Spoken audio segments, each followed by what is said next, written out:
denied his re-election bid and insisted his administration would seek legal redress. News Central contacted the EFCC for its response to the allegations, but the commission had not responded as of the time of this reports. This morning, we received a letter from our banker forwarding a letter from the EFCC instructing the bank to freeze Osun State government account. This action was taken without any court order. We are supposed to be in democracy, where the rule of law must always prevail. We will therefore not accept any situation where we have federal agencies trample on the constitutional right of subnational governments. This is a threat to democracy. If we all keep quiet and allow this illegality, very soon, whatever is left of our democracy will be fully eroded. All I ask is for the EFCC chairman to explain to the good people of Osun State and to the Nigerians in general why he froze Osun State government account and show proof to support whatever reason he presents. These and all other illegalities being visited on Osun State is turning our democracy into a huge joke. I repeat, this and all other illegalities being visited on Osun State is turning our democracy into a huge joke. I am instructed by Attorney General to challenge this illegality at the Federal High Court, Osogbo. In the meantime, the Nigerian police force has deployed 15,000 officers ahead of the Osun State governorship elections, stated to hold on August 15th. The Commissioner of Police in charge of the poll, Samuel Erale Etaifo, says the deployment is aimed at ensuring a peaceful and credible election amid rising political tension. Etaifo says the security team includes conventional officers, tactical units, the police mobile force, medical personnel, and the dog section. He warned officers and political actors against any action that could undermine the electoral process. The police commissioner also disclosed that anyone arrested for violating electoral laws will be transferred to Abuja for prosecution. He stressed that security agencies are committed to maintaining law and order throughout the elections.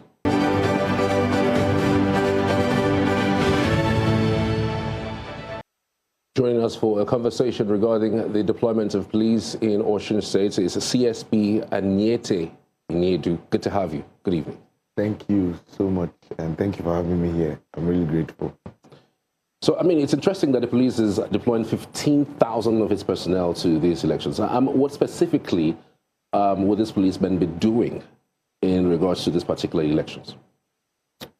First of all, I want to thank the Inspection of Police for permitting me to be on set here with you. This is an off-cycle election, and we don't just transfer or post men or deploy men. Prior to the elections, we had conducted our threat analysis across the 30 states of 30 local government areas of Osun State. Osun State has over 3,300 polling units with over 2.4 million registered voters. And so with our analysis, we thought the best we could do was to deploy 15,000 of our men down to Osun State. And it is pertinent to note that we had started this deployment about 2 weeks ago. So our men are on ground and in charge prior to the election. What specific measures will the police be putting in place so it doesn't look like the police is actually intimidating the people? Because 15,000 for a state election looks like it's off the mark. No, when you look at 15,000, it sounds quite much. But when you factor in the number of polling units you have in Osun State and the number of local governments, and as well as the number of registered voters, We are not there to intimidate anybody. However, what the results we get from this particular election will make or mar our preparations for the general elections. And so the deployment is not to intimidate anybody, but the deployment is to ensure that all our stakeholders and electoral assets are properly protected, and we hold a fair, credible, and free election for the next elections in Osun State. If you look at the elections in Accuses State that just happened a few weeks ago, putting it side by side with what we have that is coming forward, you know that the dynamics of these two elections are actually very different. Yeah. And I'm just wondering, because again, you look at issues of vote buying, you look at issues of intimidation, you look at the issues, relating to security problems, how different do you think that the police would, postulate regarding this particular election, going into these Osun State elections? Just like you already answered the question, it's a very serious one for us. And like I told you, for every theater or area of responsibility we go into, we first run our threat analysis. Our threat analysis lets us know how to plan. It gives the IGP election planning, monitoring and evaluation unit the feedback on things to put in place for the election. And so no two elections are the same, and no two areas of responsibility are the same. And so for what we've gathered for Osun State is informing our plans for the election. Thank you. All right, so the Inspector General of Police have actually, put down some reforms regarding, it's Nigeria's elections going forward. We've also seen that there are some initiatives that have been introduced by the police since he came into office. Can you give us an overview of what is done and, of course, what we can basically take away from what these initiatives are regarding general policing of the country? The 23rd Indigenous Inspector General of Police, IGP Olatunji Rilwan Disu, PSC Daga NPM, is a well-grounded and well-trained police officer. And on assumption of office, he said something. He said, the citizens are the boss. And he said, today marks the end of the era of impunity. The Inspector General of Police is running an intelligence-led community collaborative policing. And in community collaborative policing, we are listening to members of our community. We're listening to them, we're getting feedback from them, we're getting intelligence from them, and we are acting on it. Now, remember, there's nothing the police can do except with cooperation from members of the public. And one of the most outstanding principles or methods the IG has introduced is the handshake policing, where CPs at bordering states are able to collaborate together to deal with and dismantle criminal syndicates operating within their borders. We've had successes in Benue and Plateau borders. We've also had major successes in the Edo and the Ondo border. We've also had massive success at the Lagos and Ogun border area with the Operation Kosaye ongoing. Thank you.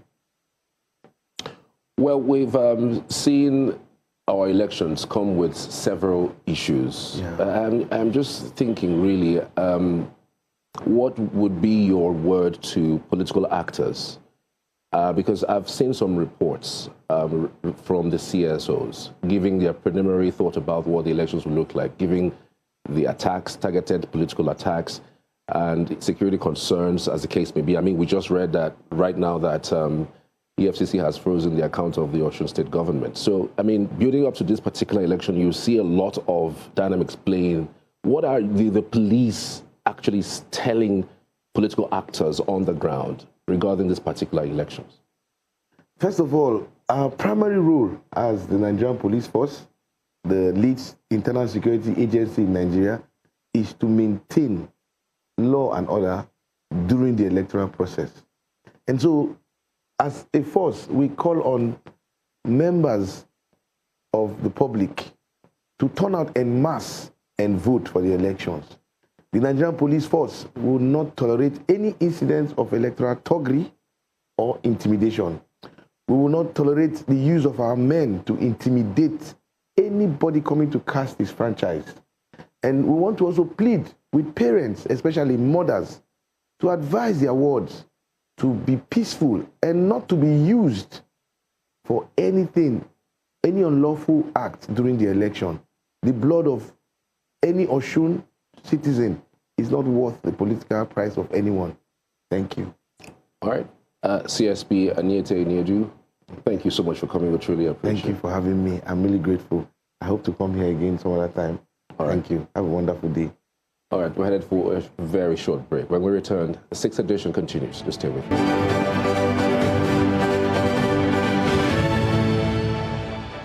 It is 164 days until the commencement of Nigeria's 2027 general elections. According to the timetable released by the Independent National Electoral Commission, INEC, Nigerians will head to the polls on January 16, 2027 to elect the president, members of the Senate and the House of Representatives.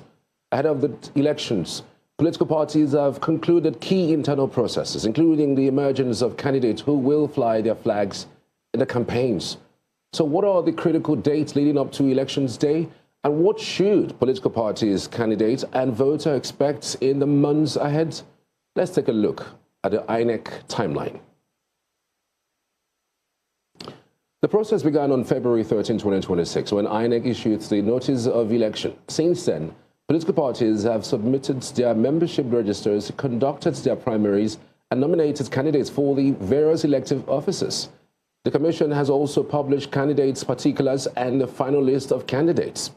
As the election draws closer, INEC is expected to publish the register of voters on January 11, 2027, followed by the notice of poll on January 21st. Campaigns will end on February 18th before Nigerians go to the polls on February 20 to elect president and members of the National Assembly. Governorship and state assembly elections will take place on March 6, 2027. And joining us virtually is Wilfred Ifoga, Deputy Director, Information and Publicity, INEC, and Mma Odi, General Secretary, Alliance for Credible Elections, co-convener, Nigeria Civil Society Situation Room. Thank you for joining us, both of you. Good evening, and thanks for having me. All right, let me start with the Deputy Publicity Secretary of INEC. INEC says it's ready, but beavers had glitches during the mock exercise. What went wrong, and why should Osun voters trust that it won't happen on election day? All right, that's for the Osun governorship election. Yes, the Commission has been engaging stakeholders as we prepare for that election in Osun State. And just recently, was in Osun State for readiness assessment. And in that working visit, he engaged, apart from paying courtesy visit on His Majesty, the Oni of Ife, he also engaged on a larger scale stakeholders. Immediately after that stakeholders meeting, he also engaged with the Interagency Consultative Committee on Election Security, as well as the transport vendors, talking about the National Union of Road Transport Workers and the National Association of Road Transport Owners. He engaged with staff as well, and the electoral officers. Then he went to also visit some local government area offices of INEC in Osun State. And thereafter, a mock exercise to ascertain the efficiency of the beavers that will be used during the election, using selected local government area in the 3 senatorial districts. And the results from that was quite satisfactory. And that actually ended that, and we are actually ready. So we have just 2 activities remaining on the timeline for Osun governorship election to implement. And that is the stoppage of campaigns on the 13th and the election itself, which is on the 15th of August. I mean, you mentioned the mock exercise. We understand that on that very day, the 1st of August, when the mock exercise was actually done, there were glitches. I'm just wondering, really, how are we sure? How do you assure the people of Osun State that this glitch wouldn't happen on the 15th of August? When you talk glitches, I don't get it. What? There were reported glitches in some areas. You know, there were reported glitches in some areas in Osun State on the day of the exercise. I'm talking about the day of the mock exercise on the 1st of August. So I'm just wondering that what assurances are you giving?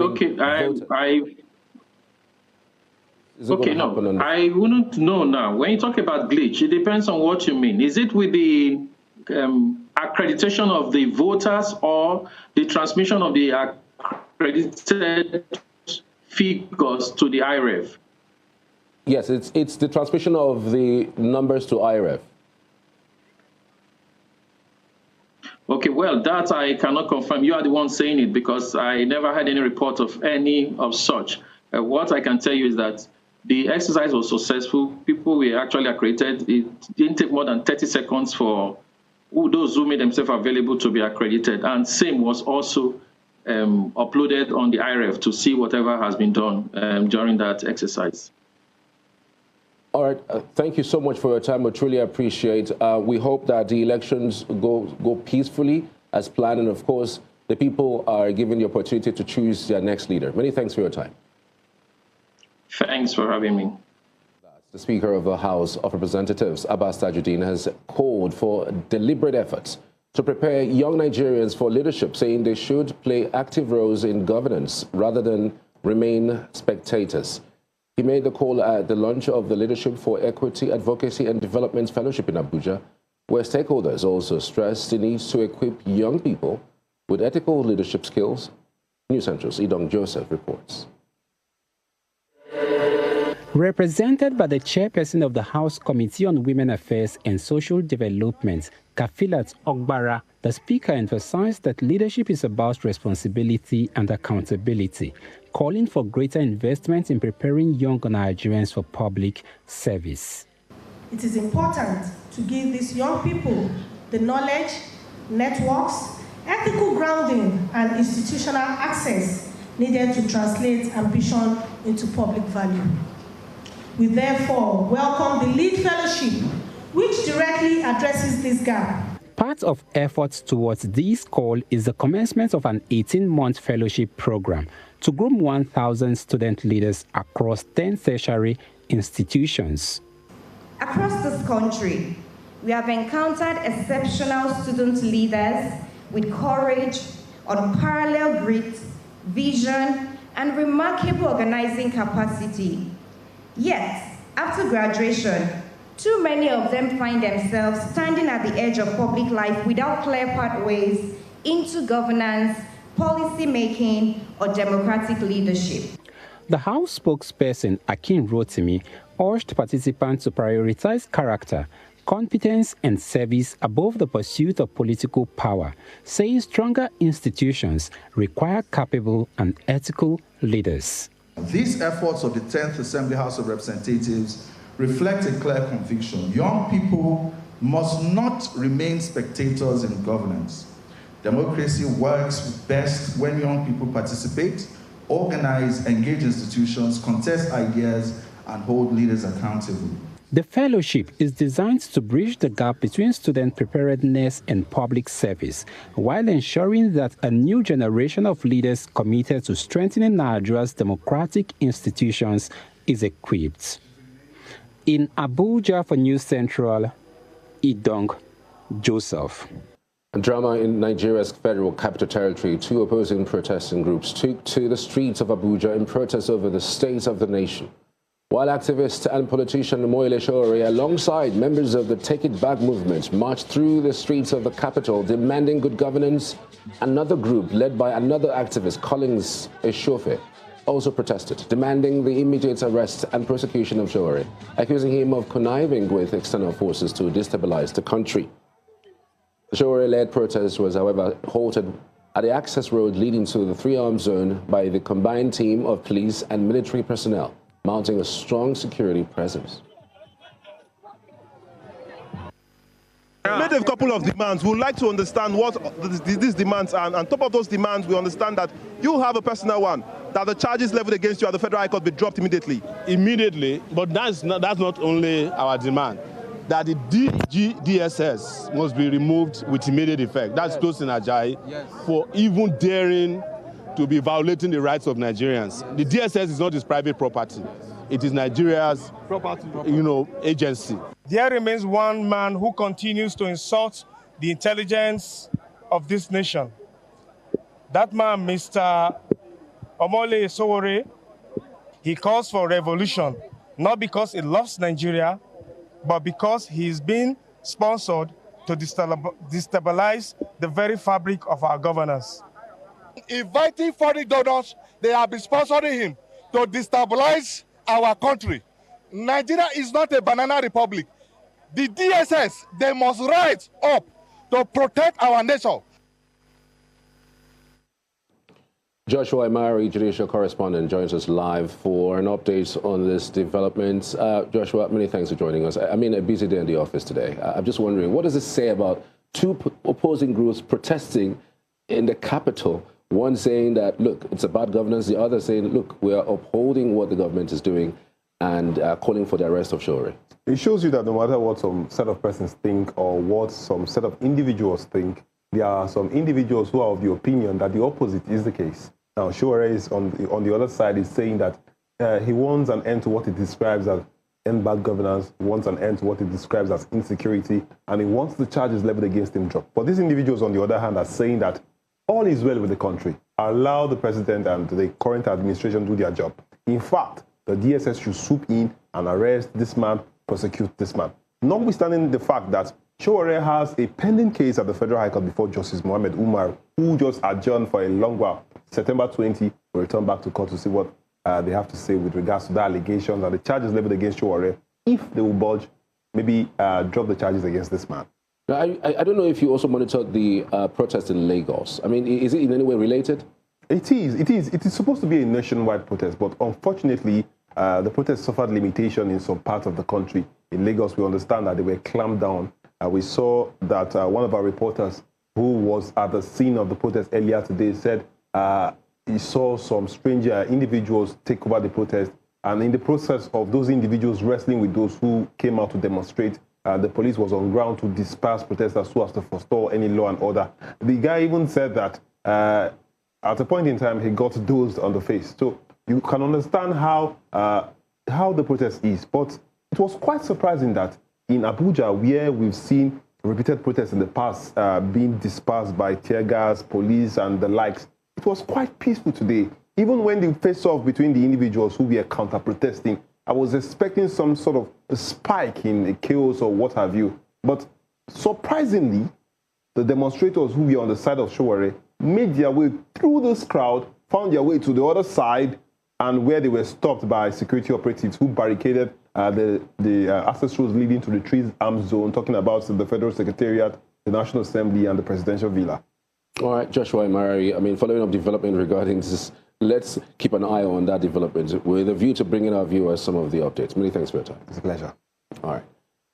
And continuing with the 6th edition right now, residents of the Federal Capital Territory, Abuja, have welcomed the federal government's approval of a salary increase for members of the armed forces of Nigeria, describing the decision as a positive step towards improving personnel welfare.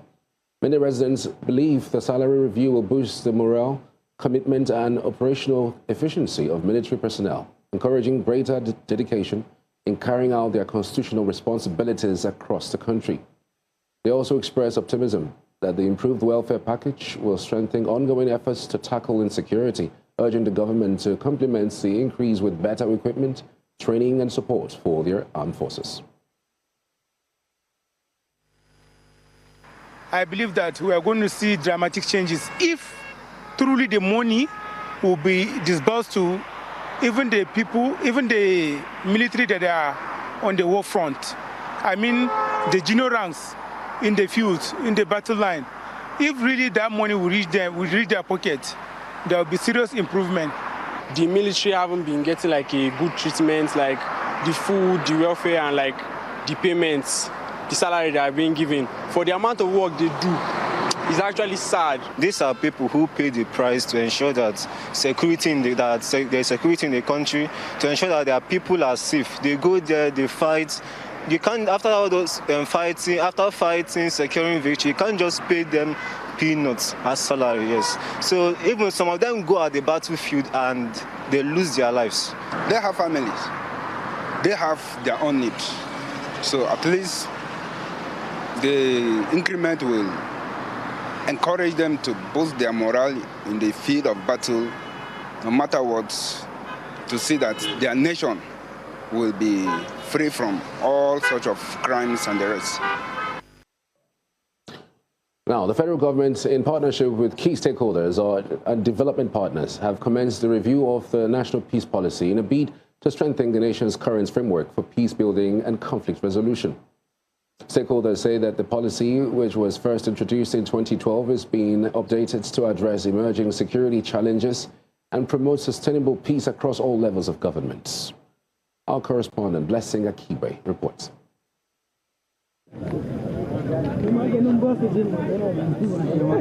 With severe conflicts across Nigeria, the need to foster peace among communities has never become more apt. Peace-building experts and stakeholders say one readily tool available in the country is the National Peace Policy. However, many of them believe it is outdated and needs a thorough review so that it can address current challenges. If you look at 2012 to 2026, quite a lot has happened in Nigeria. So it means that we really need to update the policy. Germany believes that this revision of the national peace policy comes at such an important point because we see, as we've already heard, many diverse conflict resources in the country. Many peace-building activities have been happening both at the federal level and at the state level. This is an opportunity for us to align all of these activities and also to amplify their impact. At this workshop in Abuja, stakeholders gathered to review policy and present a draft that is all-inclusive with input from partners, the federal government and federating states. They are optimistic that the new policy will help foster peace across the nation. Our objective is a more resilient society. What we want to do is to reduce the risk for the violent activities and minimize conflict and prevent them from escalating into crisis and violent crisis. We will work to ensure that the final policy translates from document to delivery, from Abuja to the local governments and to the communities where these conflicts occur. I hope that we come with a peace policy that is going to be something that we are all going to look up to in the next couple of years and know that we have a strong framework for peace in Nigeria. A Nigeria that is going to be a leader in the West Africa region, but also a leader on the continent. Peace is not necessarily the absence of conflict. Peace is the capacity of all stakeholders to effectively manage conflict, because conflict is akin to mankind from the time of creation. We are defining the space, trying to create a space whereby it is not only the kinetic approach that delivers results, for the Nigerian government, but a much more peaceful approach, that includes stakeholders engagement, dialogue, mechanisms, and all the things, that allow our government to achieve their constitutional mandate in a much more peaceful, coherent way. With the national peace policy now being reviewed and updated, it is hoped that it will help in fostering peace-building efforts across the country.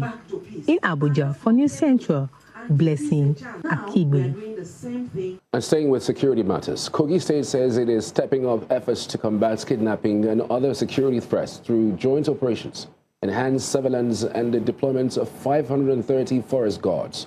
While the government says the measures are improving security, residents and experts are calling for sustained action to tackle lingering challenges. News Central's Mono Balabobo reports. From the skies to the forests and onto vulnerable highways, Kogi State has spent much of the year strengthening its security architecture.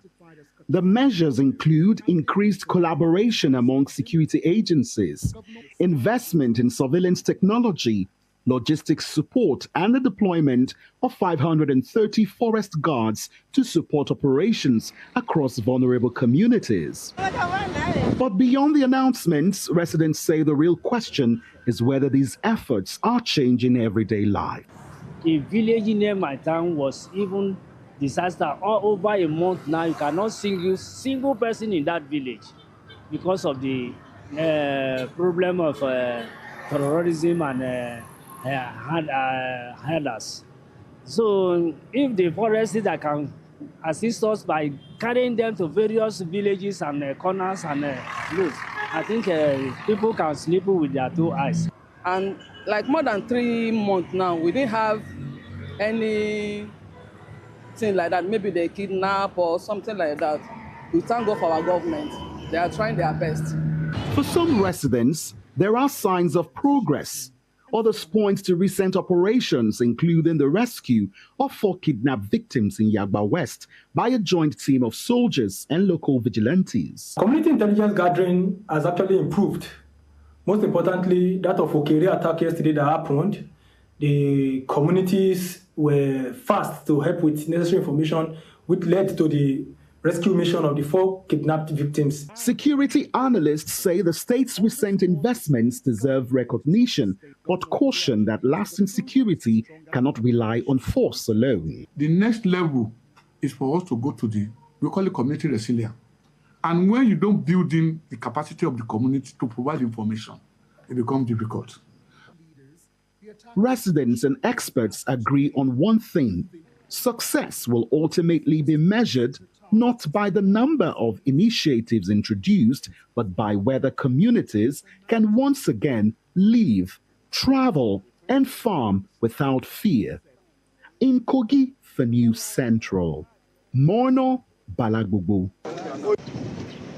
And when we get back from this break, we would be discussing the security issues across the country, especially as it relates to the increase in salaries of Army personnel. And we'll be talking with Abayomi Balogun, it's an Air Commodore Abayomi Balogun, who will be talking about this in a broader perspective. Right after this short break, so stay with us.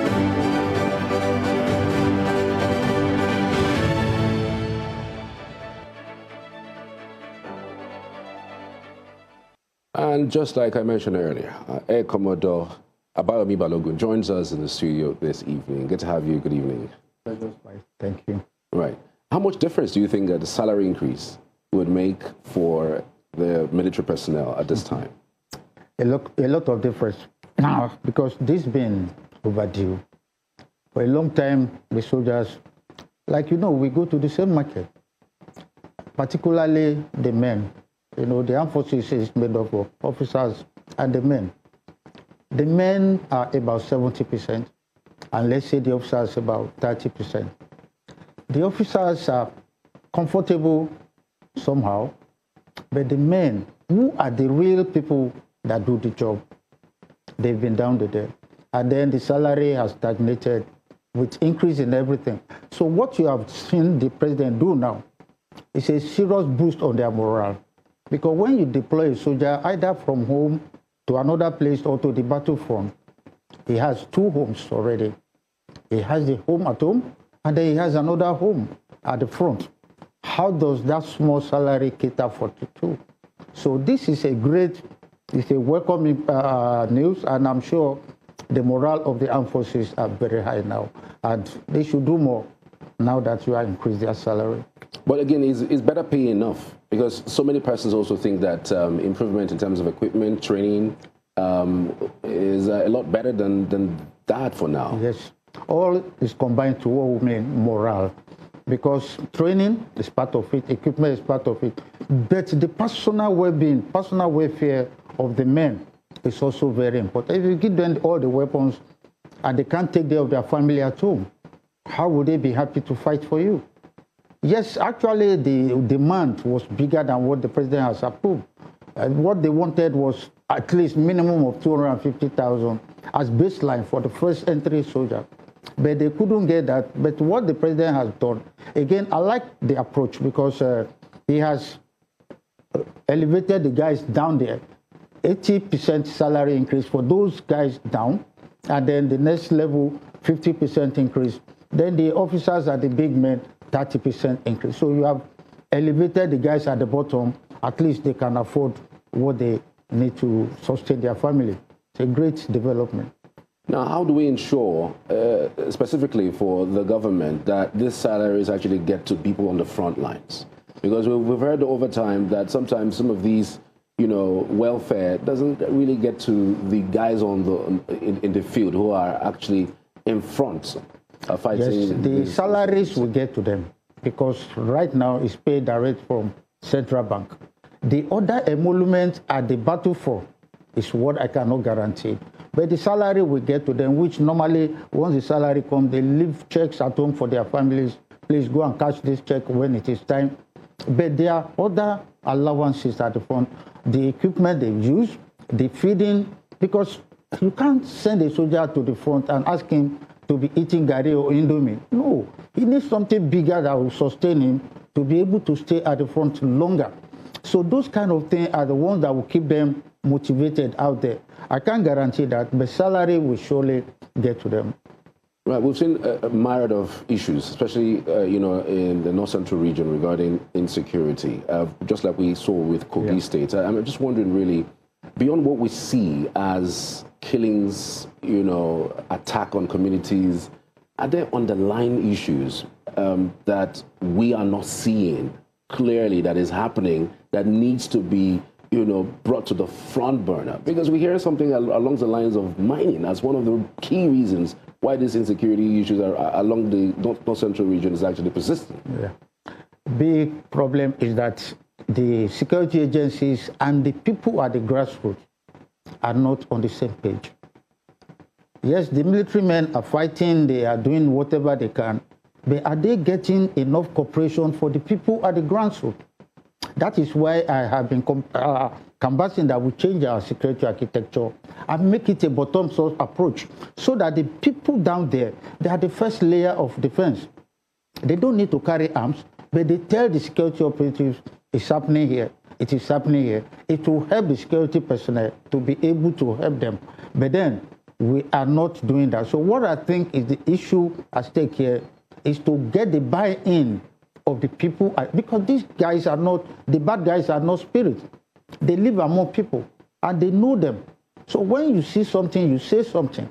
That slogan. But then we must take it beyond see something, say something. We must empower people down there to be able to see something and say something without putting their lives in trouble. So that structure we need to create. If we don't create that structure, as you say something, see something, say something, they will not tell you because they are scared of their life. But you must be able to protect them. And that structure is what we need to create. Right. Air Commodore Abayomi Balogun, many thanks. I mean, you advocated for the increase, that it's a welcome development. I'm just thinking whether you feel that, sister agencies, security agencies would also be looking at the administration and say, oh well, how about us, yes, in that regard. But again, we would expand on this discussion. Yes. Many thanks for your time. We truly appreciate it. All right. Thank you so much. Okay. The South African Consulate General in Lagos has denied reports that it has stopped issuing visas to Nigerians amid ongoing anti-migrant protests in South Africa. The mission described the reports as false, stating that its visa policy remains unchanged and that applications continue to be processed based on existing requirements. According to the consulate, Nigeria DJs were recently issued visas to perform in South Africa, describing the development as evidence that consular services remain fully operational. South Africa urged media organizations to verify information before publication, warning that inaccurate reporting could undermine diplomatic relations between both countries.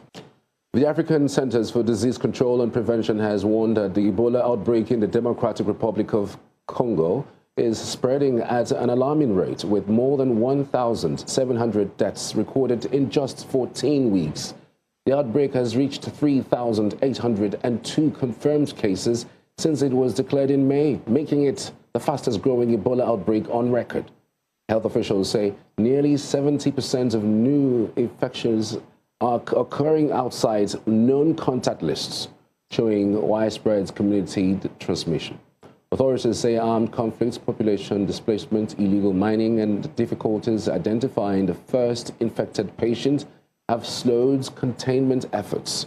A new treatment center has opened in Bunia, but officials warn stronger support is urgently needed as the Bundiguyo strain continues spreading without an approved vaccine or treatment.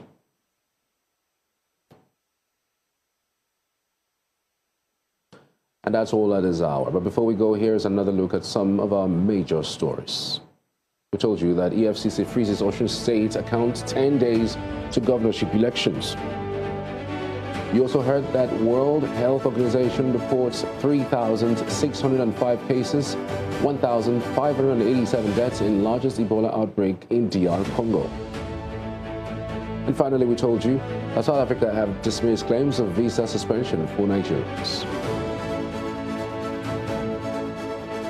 Remember, you may send in your eyewitness reports to the WhatsApp number on the screen. Follow us on social media. We are at News Central TV. You can watch News Central live on DSTV channel 422, GoTV channel 23, Star Times channels 274, Avo TV, and YouTube. Many thanks for watching. I'm Charles Pius.